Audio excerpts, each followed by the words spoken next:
আসসালামু আলাইকুম। স্মৃতিরোগটা বংশগত কিনা বা স্মৃতিরোগ দেখা যায় যে বাবা মা থাকলে সন্তানদের হবে কিনা বা এক ভাই বোনের থাকলে পরবর্তী ভাই বোনদের হবে কিনা বা স্মৃতিরোগের দেখা যায় পূর্বে দাদা বা পরদাদা বা দেখা যায় দাদার ভাই বা কাজিনদের থাকলে স্মৃতি হবে কিনা, এরকম বিভিন্ন কোশ্চেন নিয়ে আসলে পেশেন্টরা আমাদের কাছে এসে থাকেন। এবং স্মৃতিরোগ নিয়ে আরেকটি অ্যালার্মিং বিষয় হচ্ছে যখন বাবা মা কারো স্মৃতি থাকে তা ওনারা চিন্তা করেন যে ওনাদের আগত সন্তানদেরকে স্মৃতি হওয়ার সম্ভাবনা কেমন। অথবা দেখা যায় অনেকে বিয়ে শাদী করার ক্ষেত্রে, যেমন আমার একজন রিলেটিভই বলেছিল যে ওনার ছেলে এবং আরেক মেয়ের সঙ্গে আলোচনা করতে আসে, তখন ওই মেয়ের বাবার স্মৃতি আছে, তো তাদের পরবর্তী নাতিদের বা নাতনিদের স্মৃতি হবে কিনা এইসব নিয়ে তারা চিন্তা করছেন। তো এই নিয়ে আজকে আমার দর্শকদের কাছে আসা, স্মৃতি একটি মাল্টিফ্যাক্টরিয়াল ডিজিজ। মাল্টিফ্যাক্টরিয়াল মানে হচ্ছে এটা অনেকগুলো কারণে কিন্তু স্মৃতি হয়ে থাকে। তো স্মৃতি হওয়ার অনেক কারণ নিয়ে আমি অন্যান্য ভিডিওতে আলোচনা করেছি। আজকে আমি শুধু একটু কথা বলবো যে বংশগত বা জেনেটিক্স নিয়ে।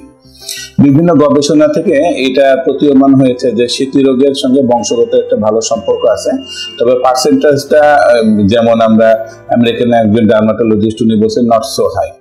কিরকম ভাবে হয় সেটা দেখা যায় যে কারো ক্ষেত্রে এরকম ওনাদের যে ভিটিলিগো টিম আছে বা ভিটিলিগোতে ওনাদের যে সোসাইটি আছে সেটার উপরে গবেষণা করে ওনারা দেখেছেন যে এসব লোকের ভিটিলিগো বা স্মৃতি আছে, তো তাদের ক্ষেত্রে বংশগত সম্পর্ক কেমন।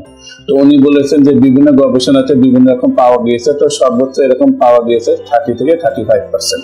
যাদের স্মৃতি আছে তাদের বংশগত রিলেশন 30 থেকে 35% ক্ষেত্রে স্মৃতি হতে পারে।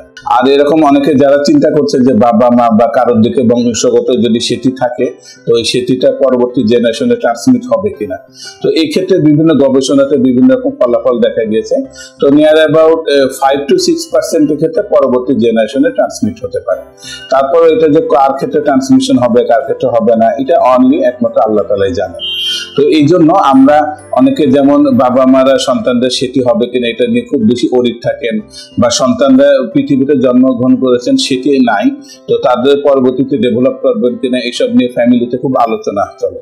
তো এই ক্ষেত্রে সমস্ত রিসার্চারদের মতামত এরকম যে জেনেটিক্স আসলে কোনটা কখন হবে, কার দ্বারা কোন জিন মিউটেশন হবে এটা তো আসলে বোঝা যায় না। এর জন্য লাইফটাকে নষ্ট করা ঠিক হবে না। স্মৃতি রোগের আমার অন্যান্য ভিডিওতে বলা আছে কিভাবে মেনটেন করবেন, যার ফলে healthy life, healthy diet and without stress একটা লাইফ মেনটেন করতে হবে, যার ফলে এইসব মেনটেন করলে দেখা যাবে যে আপনার স্মৃতি রোগের হওয়ার সম্ভাবনা অনেকটাই কমে যাবে। আর জেনেটিক্সের ব্যাপারটা যদি কারোর এরকম স্মৃতি হয়ে যায় তখন অ্যাজ আর্লি অ্যাজ পসিবল ডক্টরের সঙ্গে দেখা করে সেটির চিকিৎসা নিতে হবে। ধন্যবাদ।